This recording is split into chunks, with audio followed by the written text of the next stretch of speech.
या hello everyone. So welcome to another lecture of R जिसमें हम आर सीख रहे हैं। एंड आज हम सीखेंगे about list and data frame. ठीक है। तो आपने लास्ट लेक्चर में सीखा था वेक्टर्स। ठीक है। और उसके पहले सीखा था आपने किसी वेरिएबल में एक एलिमेंट डालना, ऑब्जेक्ट। ठीक। बट आपने देखा होगा वेक्टर में या तो न्यूमेरिक होगा या कैरेक्टर होगा। ठीक। आज हम एक और डेटा टाइप लेते हैं जिसे हम कहते हैं लिस्ट। तो ये क्या होता है, इसमें आप क्या कर सकते हैं कि different type of data type आप पुट कर सकते हैं। ठीक है।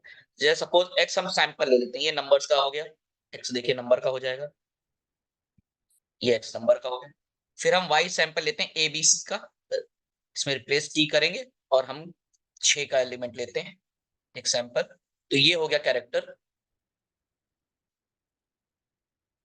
और एक जेड हम, तो ऊपर हमने 2 वेक्टर का लिया और यहाँ पर जेड हम एक ऑब्जेक्ट ले लेते हैं।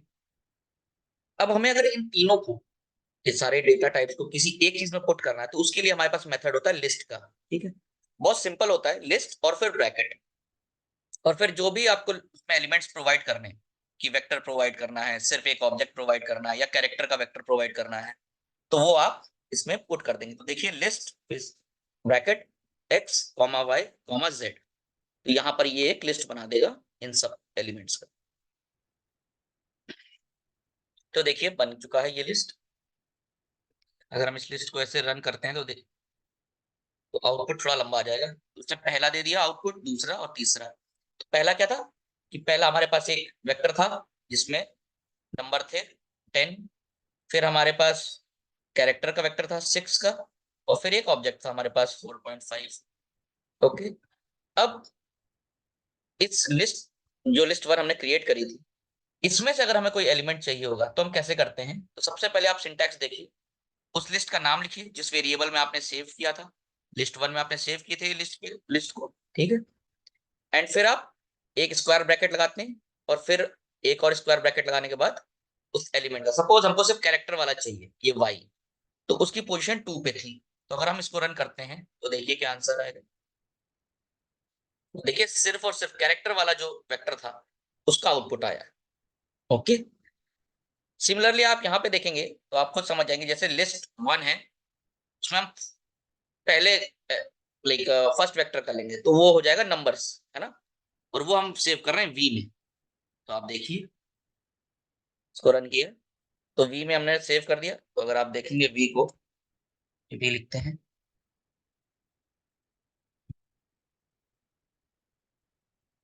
तो सारे नंबर्स आ गए। अब आप इस वी में, क्योंकि हमने क्या किया, लिस्ट क्या किया यहाँ पर, लिस्ट से पहला एलिमेंट लिस्ट का ले लिया और उसको हमने एक वेरिएबल में सेव कर दिया वी में। ठीक है।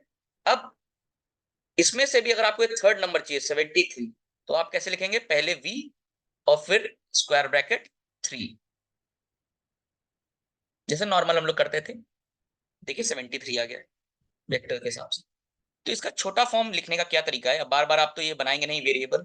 इसमें कैसे कर सकते हैं कि पहले हम लिस्ट लेते हैं, पहले 2 स्क्वायर ब्रैकेट लेंगे, तो उस लिस्ट में से उस एलिमेंट को हम सेलेक्ट करते हैं 2 स्क्वायर ब्रैकेट से।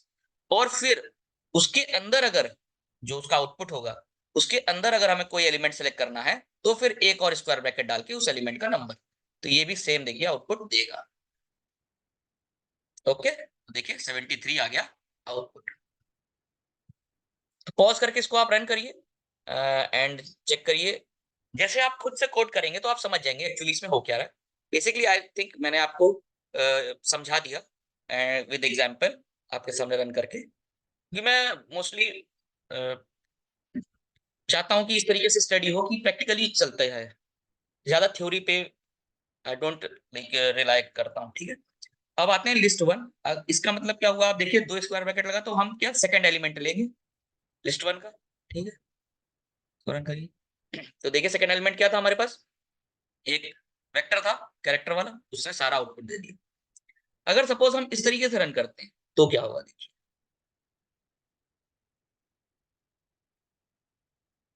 तो भी आपका उसने सेकंड एलिमेंट दे दिया।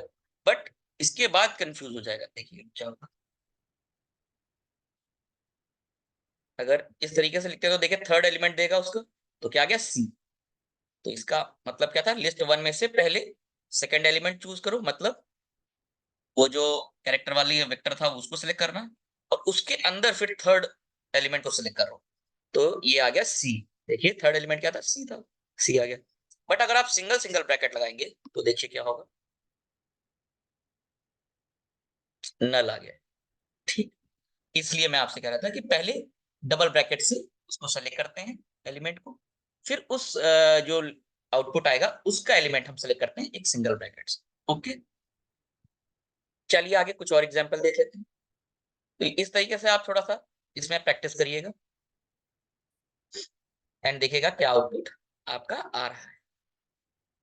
ठीक है, अब देखिए ये तो एक तरीका था कि लिस्ट के में से एलिमेंट निकालने का। अब एक और तरीका होता है, देखिए हम फिर से लिस्ट बनाएंगे, लेकिन अब हम क्या कर रहे हैं, जो हमारा जो वेक्टर था ना एक्स वाई जेड, उसको हम नेम भी दे सकते हैं। तो हमने कह दिया एक्स को ए लिखो, वाई को बी एंड जेड को सी। ठीक है, तो इससे ये नेम आ जाता है।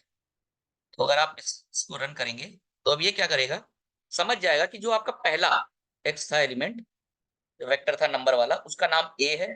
जो दूसरा वेक्टर था कैरेक्टर वाला, उसका नाम बी है। और एक जो जेड था, सिंपल एक नंबर था, एक ऑब्जेक्ट, उसका नाम है सी। तो इससे फायदा क्या होता है, एक दूसरा तरीका होता है कि उस कैसे हम अब उस लिस्ट के अंदर से वैल्यू निकाल सकते हैं। तो आप देखिए कैसे लिखते हैं, सिंटैक्स देखिए पहले। ये लिस्ट टू लिखा, फिर हम डॉलर साइन बनाते हैं एंड बी लिखते हैं। बी मतलब कैरेक्टर वाला। तो इसको आप रन करिए तो देखिए कैरेक्टर वाला आ गया। तो नेमिंग से बड़ा फायदा हो जाता है, हमें थोड़ा इजी हो जाता है लिखना भी और समझना भी किसी को भी। फिर दूसरा देखिए लिस्ट टू से, अब ये तो हमारे पास पूरा वेक्टर था, लेकिन अगर हमें थर्ड एलिमेंट चाहिए सी, तो इस तरीके से आप क्या करेंगे, एक स्क्वायर ब्रैकेट लगाएंगे सिंपल, एंड डाल देंगे जो भी आपको एलिमेंट उसमें चाहिए था। देखिए सी आ जाएगा। ओके, तो इसका मतलब सेम एज इट इज ये होता है। इसको भी आप रन कर सकते हैं तो भी आंसर वही आएगा। ओके, तो ये तो था लिस्ट। ठीक है, कि आप मल्टीपल लाइक डिफरेंट डिफरेंट उस उसमें न्यूमेरिक भी था, कैरेक्टर भी था एंड एक ऑब्जेक्ट भी था। उन सबको अगर हमें किसी में सेव करना है तो हम लिस्ट का यूज करते हैं। सिमिलरली अब आते हैं हम लोग डेटा फ्रेम पे। तो आप देखिए डेटा फ्रेम बहुत इंपॉर्टेंट टॉपिक है एनालिसिस वर्ल्ड में, डेटा साइंस के वर्ल्ड में। एंड ये पाइथन का भी one of the main like setup होता है डेटा फ्रेम, जिसमें हम बहुत सारा वर्क करते हैं। तो देखिए सब इस आर पे आते हैं, और आर में हम डेटा फ्रेम कैसे क्रिएट कर सकते हैं। तो देखिए सबसे पहले क्या होता है, जब बहुत सारी लिस्ट होती है आपके पास, ठीक है, और उसको हमें डेटा फ्रेम में कन्वर्ट करना होता है, तो वो भी लिस्ट का ही पार्ट है। बट क्या होता है डेटा फ्रेम में आपके पास जितना भी आपके जो आप ऐड कर रहे हो एज अ लिस्ट, है ना, उसकी अगर लेंथ सेम होगी तो डेटा फ्रेम क्रिएट होगा, अगर लेंथ अलग अलग होगी तो डेटा फ्रेम क्रिएट नहीं होता। जैसे ये जो हमने एक्स वाई जेड जो था हमारा, और हम क्रिएट कर रहे थे लिस्ट को, तो ये लिस्ट में जाएगा, ये डेटा फ्रेम में एरर दे देगा। ठीक, फॉर एग्जाम्पल देखिए मैं एक्सप्लेन करता हूँ। हम सीड रख लेंगे टू, कि भाई रिपीट करते रहना, रिपीटेशन सैंपल में आप पहले लेक्चर में सीख चुके हैं। ठीक है, अब इसमें हम सैंपल निकाल लेते हैं, 1 से 100 के बीच में से कोई भी 30 नंबर ले लो रैंडमली। दूसरा क्या है, एक वेक्टर है सी ए बी सी, इसमें भी 30 ले लो और रिप्लेस ट्रू कर दे। ठीक है, तो ए बी सी भी 30 होंगे और नंबर भी 30 होंगे। तो अगर हम इसको रन करते हैं तो एक्स और वाई देखिए, ये दो हमारे वेक्टर्स बन गए। अब हमें इन्हें डेटा फ्रेम में बनाना है। तो देखिए सबसे पहले सिंटैक्स क्या होता है, सबसे पहले हम लिखते हैं डेटा स्मॉल में, डॉट फ्रेम स्मॉल में, फिर ब्रैकेट लगाते हैं पहला एलिमेंट। अगर देखिए किसी पे भी अगर आपको कभी भी किसी फंक्शन के बारे में जानना है कि उसके अंदर जो हमारे पैरामीटर्स हैं कैसे हैं, तो उसके ऊपर भी अगर आप कर्सर करेंगे तो वो बता देता है। तो पहले आपने पहला डाल दिया, अब आपको डालना ये देखिए एक्स और वाई डाला, ये पहला हमारा वेक्टर। ठीक है, फिर दूसरा वाई, अब दोनों सेम लेंथ के थे 30 और 30। ठीक, इसमें हम लिखते हैं strings as factors equals to false.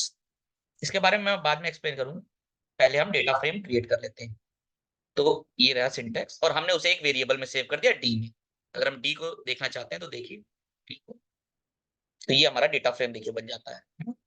एक एक्स है और एक वाई है। फिर देखिए जैसे एक्सेल में होता है ना, रोज एंड कॉलम्स, बिल्कुल वो उसी तरीके से बना देता है।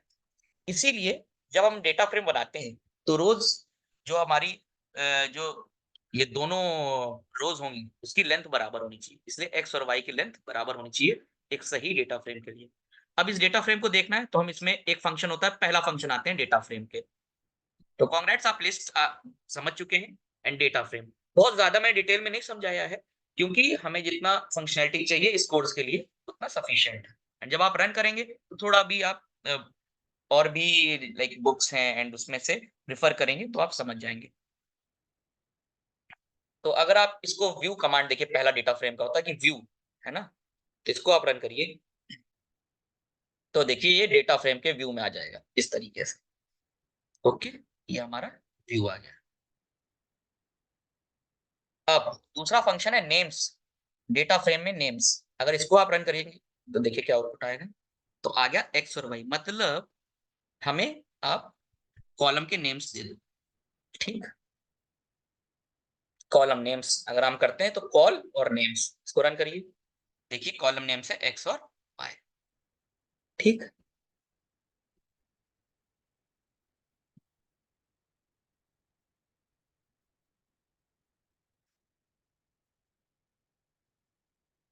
अब नेम्स क्या है, एक जेनरिक फंक्शन है। तो देखिए क्या होगा, एक वेक्टर है सी और डी, अगर इसमें हम रन करते हैं नेम्स को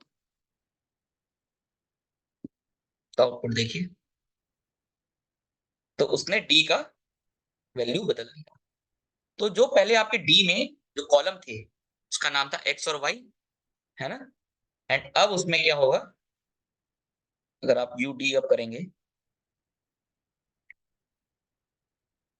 तो देखिए ए बी सी और सी डी ई आ गया। मतलब आपने, अगर आपको नेम चेंज करना है कि ये क्या है और ये क्या है, तो आपने सिंपल सा कैसे करना है, सबसे पहले आप वो फंक्शन को कॉल करेंगे नेम्स, उसके अंदर ब्रैकेट में डाल देंगे उस डेटा फ्रेम को। तो देखिए कितना इजी हो गया ये डेटा फ्रेम में कॉलम का नेम चेंज करने में। तो इसलिए हम डेटा फ्रेम पे काफी वर्क करते हैं कि बहुत सारी चीजें हम बहुत इजीली बहुत स्मॉल फंक्शन से अचीव कर लेते हैं। तो अगर आपको नेम चेंज करना है तो आपने क्या किया, नेम्स डी और फिर आपने एक वेक्टर बना दिया उस नेम का। तो इसमें क्या था एक्स और वाई, तो आपने भी दो वेक्टर बना दिया ये और ये, और उसने वो नाम चेंज कर दिया। अगर आपको सिर्फ पहला एलिमेंट चेंज करना ललित, अगर इसको आप रन करिए तो देखिए, अगर आप अब देखेंगे डी को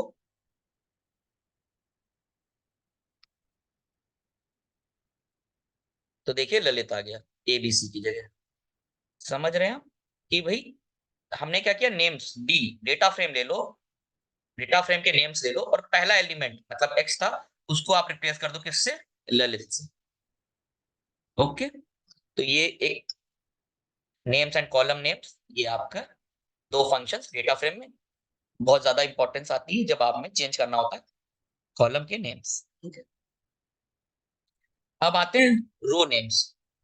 तो इसको रन करेंगे अगर तो देखिए, तो 1 2 3 था। जैसे आप जब बाहर इस व्यू को देख रहे थे तो ये एक्चुअली इसका कोई नाम नहीं ऊपर होगा, ये सिर्फ क्या है, इंडेक्स बताता है कि आपके कितने हैं। तो डिफॉल्ट क्या होता है, नंबर पे होता है 1 2 3 4 5 6 7 8। अगर आप चाहते हैं इसका भी नाम चेंज हो जाए तो देखिए उसको बहुत ईजी तरीका है। हमने क्या किया, रो नेम्स डी, ठीक है, हम कह रहे हैं कि रो नेम्स ले लो सारे के सारे डेटा फ्रेम से, एंड फिर हम एक वेक्टर क्रिएट कर रहे हैं लेटर्स का जिसमें हम सैंपल लेंगे। ठीक है, अब इसमें क्या एक लेटर्स मतलब स्मॉल लेटर्स और कैपिटल लेटर्स, और उसमें से हम 30 लेंगे क्योंकि इसकी जो लेंथ थी वो 30 थी। देखिए 1 से लेके 30 था। ठीक है, एंड वो देखिए आपका इजीली अब एबीसी स्मॉल और कैपिटल में आ जाएगी अगर आप रन करते हैं। अब अगर आप व्यू पे गए तो देखिए क्या आ गया, है ना? कहीं कैपिटल था क्योंकि हमने मिक्स टाइप का लिया था। अब आप देखिए 1 2 3 की जगह उसने रिप्लेस कर दिया लेटर्स कैपिटल और स्मॉल लेटर्स, जो यहाँ पे फंक्शन। तो इस तरीके से आप नेम चेंज करते हैं कॉलम और रो का आर के अंदर। तो आप समझ गए होंगे कि ये तो हम ऑलरेडी कि भाई क्रिएट वेक्टर करिए स्मॉल लेटर्स और बिग लेटर्स का, और हमने सैंपल ले लिया, सैंपल में हमने कितना चाहिए, सैंपल 30, सिंपल क्योंकि इसमें 30 थे, इक्वल रखना पड़ेगा इसके इंडिसेस और इसके इंडिसेस को। तो यहाँ पर हम कह रहे हैं रो नेम ले लो, तो 1 2 3 को वैसे रिप्लेस करता चला गया। ओके, अब दूसरा फंक्शन होता है डिम डी, इसका मतलब होता है डायमेंशन ऑफ डी। अगर इसको आप रन करेंगे तो देखिए क्या गया 30 2, इसका मतलब डायमेंशन का मतलब क्या होता है कि जो हमारा डेटा फ्रेम बना है उसके डायमेंशन क्या है। तो 30 मतलब हो गया आपके नंबर ऑफ रोज एंड 2 मतलब कॉलम। तो 2 कॉलम थे और 30 रो थे। ठीक। अब ऐसे ही अगर आपको नंबर ऑफ रो सिर्फ चाहिए तो उसका एन रो होता है। मतलब नंबर ऑफ रोज तो कितना है 30, और अगर नंबर ऑफ कॉलम चाहिए तो उसका एन कॉलम होता है। रन करिए तो देखिए आ गया 2। ओके। बहुत सिंपल फंक्शंस है, आप रन करेंगे आर में आप अपने आप सीख जाएंगे। अब आते हैं str_d, इसको रन करिए। देखिए ये एक और फंक्शन है, ये बेसिक फंक्शन बहुत जरूरी होते हैं। तो हमारे डेटा फ्रेम में ये ऑब्जर्वेशंस थे, ये आपको str से दिखाता है। ओके। चलिए, अब क्या है कि जैसे आर में एक अच्छी बात ये है, कुछ पहले से ही सैंपल डेटा सेट है और उसका डेटा फ्रेम ऑलरेडी हमारे पास है ताकि हम प्रैक्टिस कर सकें और आर सीख सकें। इसी तरीके से हमारे पास एक डेटा फ्रेम है एम्प्टी कार्स। तो चलिए इसको हम बना लेते हैं, पहले डेटा फ्रेम इसको सेव कर लेते हैं D1 में। तो हमारा एक बन गया D1 में। अगर आप D1 देख, अगर आप डायमेंशन चेक करेंगे D1 का तो रन करिए, देखिए 32 और 11 कॉलम्स। तो अगर आपको डेटा फ्रेम देखना, ये इनबिल्ट है, इसमें पहले से ही आर में होता है फॉर द स्टार्टिंग और बिगनर के लिए, ताकि आप अच्छे से इसको एक्सप्लोर कर पाए इसके डेटा फ्रेम्स।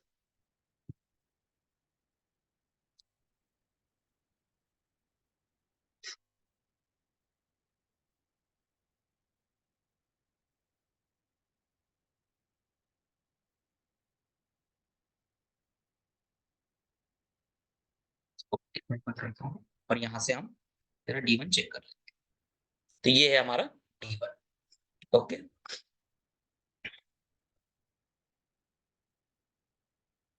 तो आप देखिए, ये जो पहला है ये रो के नेम्स है ना। तो डिफॉल्ट 1 2 3 आएगा, बट इन्होंने इसको सेट कर दिया, ये रो नेम्स हो गए। ये आपके कॉलम नेम्स है। तो कितने कॉलम्स हैं देखिए, 1 2 3 4 5 6 7 8 9 10 11। तो जब आपने डिम D1 डाला था तो देखिए क्या आया था, 32 और 11। मतलब 32 इसमें नीचे एंट्री होगी पूरे रोज, और 11 कॉलम होंगे। तो ये रहे कॉलम। तो इसमें आप समझ सकते हैं कि एक कार है, कार का MPG, cylinder, displacement, HP, weight, gear, और ये डिफरेंट डिफरेंट कॉलम्स हैं और उसके वैल्यूज हैं, है ना। तो ये हमारा एक empty cards data set already present होता है, इनबिल्ट होता है इसमें। उसको हमने ले लिया ताकि हम उसको एक्सप्लोर कर सकें। अब हम, बड़ा इजी होता है इसमें, अगर हमें जैसे लिस्ट से हम निकालते थे एलिमेंट्स, अब इसमें हम कैसे सबसेट निकालेंगे या इंडिसेस करके कैसे करेंगे, तो इसे इंडिसेस कहते हैं। तो पहला 3 और 6, इसका मतलब क्या है देखिए, अगर हम स्क्वायर ब्रैकेट यहाँ पुट करते हैं और रन करते हैं तो आउटपुट देख रहे हैं 2.32। तो अगर आप देखेंगे तो कह रहा है थर्ड, तो मतलब 1 2 3 पे जाइए। ठीक है, 3,6। ठीक है।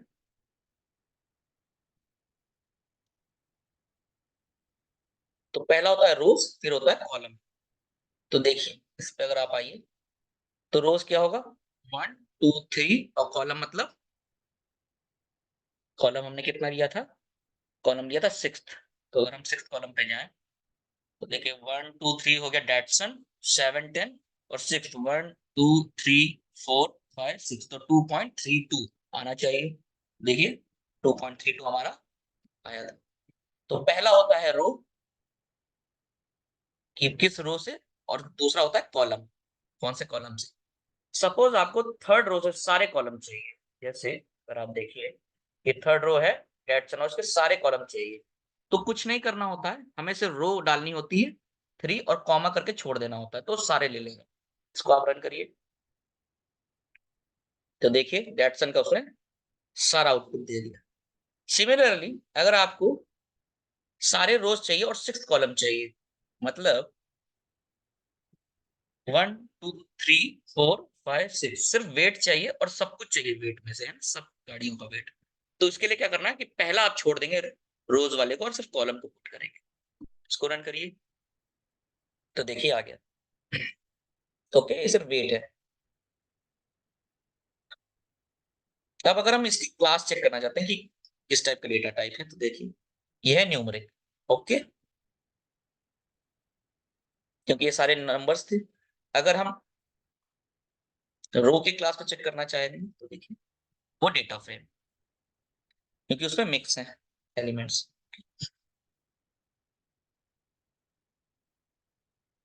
अब हम क्या करते हैं, y में जो ऊपर हमने रन किया था उसको y x में स्टोर कर लेते हैं, x और y में स्टोर कर लेते हैं जो ऊपर हमने रन किया था एलिमेंट्स को।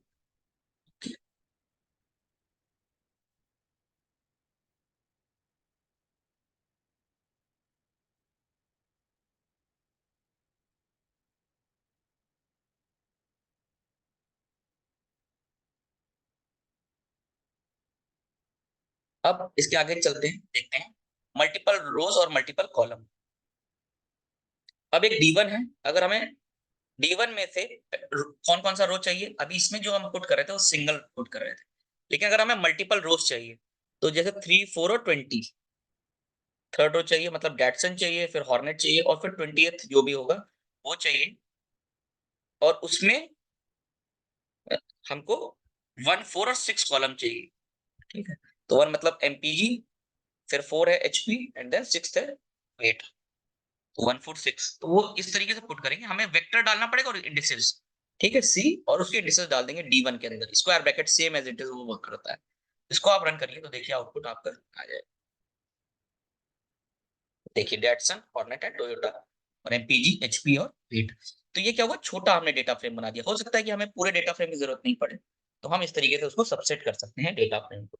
ओके, इसको आप रन करिएगा एंड देखिएगा क्या रिजल्ट आया। अब एक और है कि सपोज अब हमारे डेटा फ्रेम में ना नाम था उसमें कॉलम का, तो आपको पता है ये एक लिस्ट में से कि हम कॉलम नेम डालेंगे, कैसे हम उसको पिक कर सकते हैं। तो हम कह रहे हैं कि D1 डॉलर एमपीजी जिसका ग्रेटर देन 20 है वो पिक करो, सारी रोज, है ना, एंड कॉलम सब ले लो। इसको अगर हम रन करते हैं तो देखिए इस तरीके से भी आप कंडीशन अप्लाई करते हैं, तो देखिए ये आ गया। तो जिसमें भी एमपीजी सब 20 के ऊपर था तो उसने सारा वैसा डेटा फ्रेम ले लिया। तो इस तरीके से भी आप सेट कर सकते हैं। इसीलिए हमने स्टार्टिंग में पहले कंडीशन सीखी थी। ठीक है, फिर लिस्ट में हम कैसे एक लिस्ट से निकालते हैं एलिमेंट, तो आप देखिए D1 एक डेटा फ्रेम है, डॉलर लगाया और उसका कॉलम नेम डाला और ग्रेटर कर दिया 20, तो ये सारे वो रोज ले लो एंड कॉमा करके हमने छोड़ दिया, मतलब सारे के सारे हमें कॉलम्स चाहिए। ओके, इसी तरीके से आप मल्टीपल इंडेक्स भी लगा सकते हैं। इसमें आप देख रहे हैं एक्सक्लेमेशन लगा हुआ है, तो इसका मतलब रिवर्स करेगा। तो इसमें क्या D1 MPG great, MPG column जो D1 में है वो ग्रेटर देन 20 हो जाए, और D1 एएम कॉलर है, कॉलम जो है वो इक्वल्स टू 1 हो जाए, लेकिन इसका रिवर्स होना चाहिए। इसका मतलब 20 से कम और नॉट इक्वल टू, ये दोनों कर रहे हैं। देखिए आ गया आंसर, है ना, एंड कर। तो इस तरीके से जैसे आप, क्योंकि अभी तो बहुत छोटा डेटा फ्रेम है, आगे चल के जब आप रियल लाइफ वर्ल्ड में जब डेटा फ्रेम पे वर्क करते हैं तो बहुत ह्यूज डेटा सेट होते हैं, तो सब पे तो वर्क नहीं करना होता है, तो हम उसका सबसेट कैसे लेते हैं इस तरीके से हम, इसलिए ये हम सीख रहे हैं। आप selecting column by their names, तो देखिए अभी आप तो इंडेक्स भी पुट कर रहे थे, आप नेम भी पुट कर सकते हैं। ठीक है, तो अगर आपको सिर्फ और सिर्फ सारे रोज चाहिए और सिर्फ ये दो कॉलम चाहिए, तो आप इस तरीके से सीधे नेम भी पुट कर सकते हैं। तो ये different different type of ways हैं जिससे आप चीजें अचीव कर सकते हैं। तो देखिए आपका वेट और एमपीजी आ गया। ओके,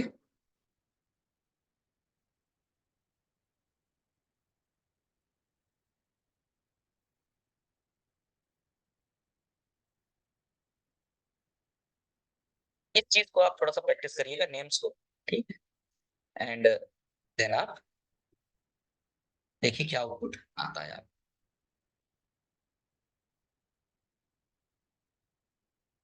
अब आते हैं, देखिए हमने ऑर्डर भी पुट किया, इसको अगर आप रन करिए देखिए क्या आएगा फंक्शनैलिटी। अब आप देखिए इसने ऑर्डर भी कर दिया उसको। ठीक है, हमने क्या कहा, D1 से VS ले लो, कॉमा डी वेट, तो VS भी ले लिया, वेट भी ले लिया। ठीक है, एंड दूसरा ये तो था हमारा क्या, सबसे पहले हमारा रोज। ठीक है, एंड देन कॉलम था हमारा,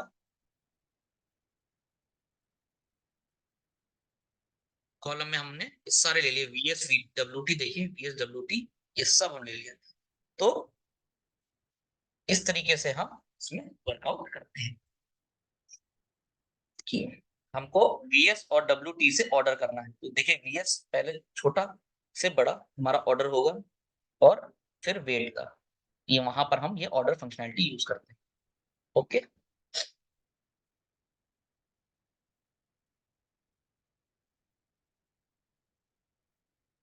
तो ये डेटा फ्रेम का सबसेट पार्ट था कि हम कैसे एक बड़े डेटा फ्रेम को छोटे डेटा फ्रेम में कन्वर्ट कर सकते हैं। अब आइए, जैसे अगर हमें एक कॉलम ऐड करना, तो देखा आपने अभी ये जो डेटा फ्रेम था इसमें इसमें अभी आपका कलर नहीं था। सपोज आप कहते हैं कलर इक्वल्स टू 40, तो क्या करना है, बस कुछ नहीं, एक डेटा फ्रेम हम ले लेते हैं। पहले देखिए एक छोटा डेटा फ्रेम हम लेते हैं।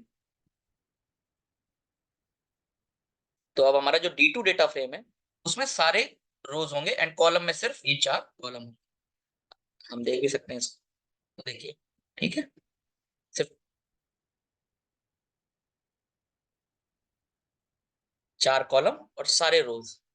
अब इसमें हमें एक और कॉलम ऐड करना है, तो हमें कुछ नहीं, यहाँ पे लिखेंगे, देखिए डेटा फ्रेम डॉलर कलर, तो मतलब हम नेम देंगे पहले उस कॉलम का और फिर उसकी वैल्यू, तो इक्वल टू 40 पुट कर दिया। अगर हम इसे रन करेंगे,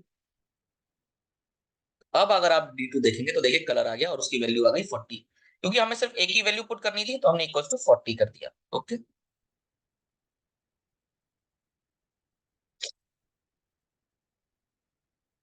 इसी तरीके से अगर हम एक ऐसा कॉलम बनाए रेनबो, और उसमें हम सैंपल पुट कर दें और कोई भी नंबर हम डाल दें 32 तक, ठीक है, सैंपल हम ले रहे हैं 1 से 100 तक और 32 वैल्यू चाहिए, क्योंकि 32 ही रोज हैं। तो अब इसका आंसर देखिए क्या आएगा, इसलिए हमने ये सब सैंपल एंड ऑल पहले सीखा था। तो आप देखिए ये रेनबो हमने डाला एक नया कॉलम, और उसमें देखिए ये एक सैंपल वैल्यू आ गई। ओके,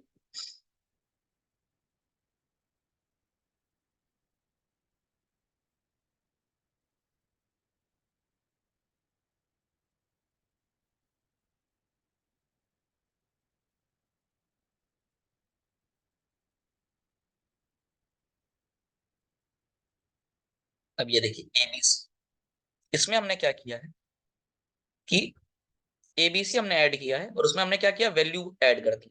तो सपोज ये जो हमारा डेटा फ्रेम था उसमें हमने एमपीजी वैल्यू लिया और सिलेंडर की वैल्यू ली और उसको ऐड करके हमें एक न्यू कॉलम बनाना था। तो देखिए यहाँ पर न्यू कॉलम बन गया, एमपीजी 21 और सिलेंडर 6 27।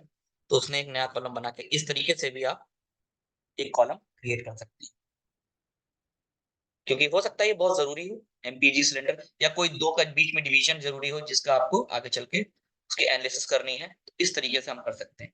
तो आपने देखा, कुछ नहीं करना होता है कि पहले आप कॉलम सेलेक्ट कर लीजिए, नॉर्मल कॉलम भी इस तरीके से भी करते हैं तो भी हो जाता है, ये एक अलग तरीका है। ये सारी रोज में, और ये कॉलम सेलेक्ट कर लिया आपने एबीसी, और उसकी वैल्यू क्या पुट कर दी आपने, D2 डॉलर पहला जो कॉलम था प्लस D2 दूसरा कॉलम को ऐड करके, इसी तरीके से आप ऐड करेंगे। तो इसमें रन करिए इसको, देखिए,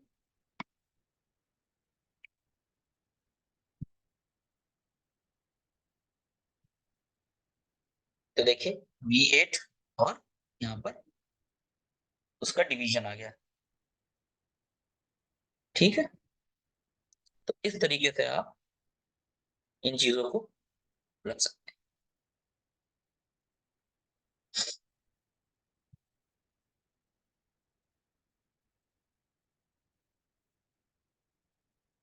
अब दूसरी डेटा फ्रेम की फंक्शनैलिटी होती है, सपोज हमारे पास दो डेटा फ्रेम है, तो अब उनको ज्वाइन भी करना होता है, ठीक है। तो ज्वाइंस क्या होता है, आपको बता देता हूँ, इस ट्यूटोरियल पे आप जा सकते हैं और चेक कर सकते हैं अबाउट द ज्वाइंस। रेस्ट मैं आपको ऐसे एक्सप्लेन कर देता हूँ ज्वाइंस का मतलब। तो सपोज एक D1 डेटा फ्रेम है और एक D2 डेटा फ्रेम, अगर हम कहते हैं inner join, inner join, inner join का मतलब क्या होता है, सारे एलिमेंट जो D1 में है, और देखिए कुछ एलिमेंट कॉमन होगा D1 और D2 में, ठीक है, तो बस उतने ही एलिमेंट आएंगे, मतलब कॉमन एलिमेंट आएंगे, कॉमन एलिमेंट, ठीक है, कॉलम, कॉमन एलिमेंट, ये हो गया इनर जॉइन। अगर हम कहते हैं लेफ्ट जॉइन, तो इसमें D1 लेफ्ट है तो सारे एलिमेंट D1 में, और जो दोनों में कॉमन था D2 से वो आएगा, D2 से सिर्फ उतना आएगा जो कॉमन होगा, ठीक है। तो ऑल एलिमेंट ऑफ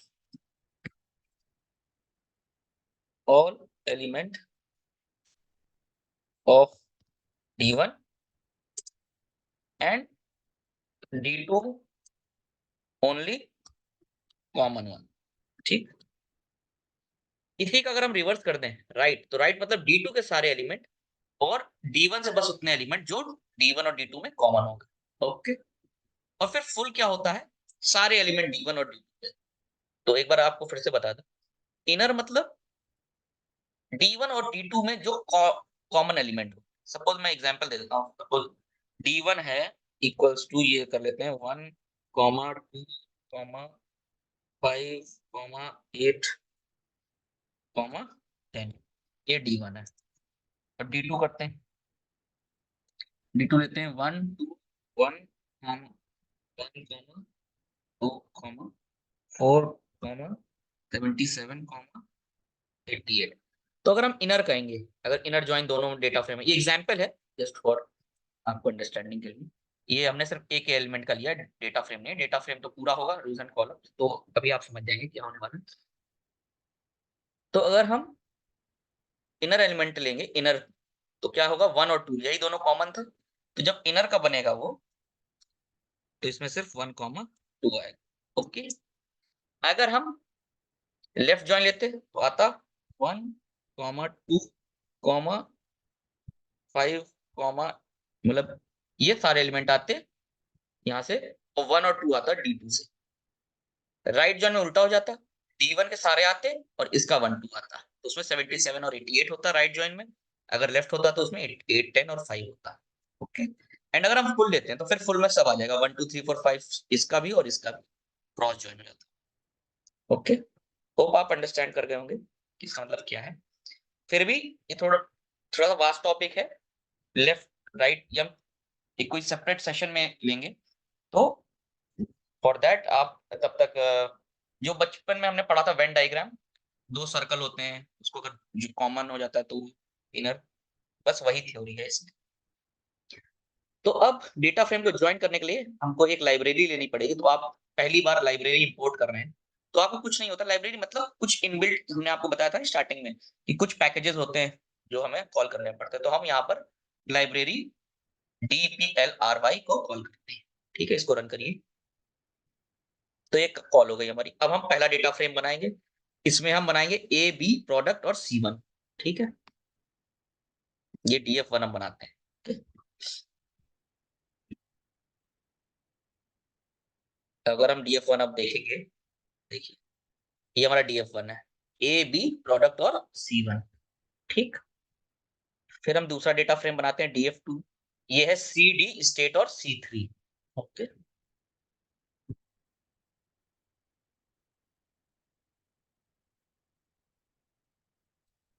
तो ये हमारा DF2 है, CD स्टेट और C3। तो ये है हमारा DF1 और ये हमारा DF2। चलिए स्टार्ट करते हैं।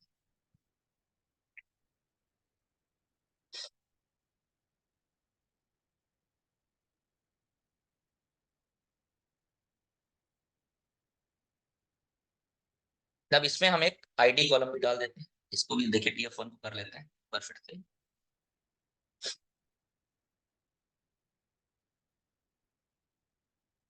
इसको सबसेट कर लेते हैं पहले ना, सबसेट या मान लेते हैं स्टेट भी। अब देखिए DF2 क्या होगा, अब इसमें आईडी आ गया, ये 5, 6, 8 स्मॉल जॉइन के लिए अब हम सीख रहे हैं जॉइन क्या होता है, और स्टेट आ गया।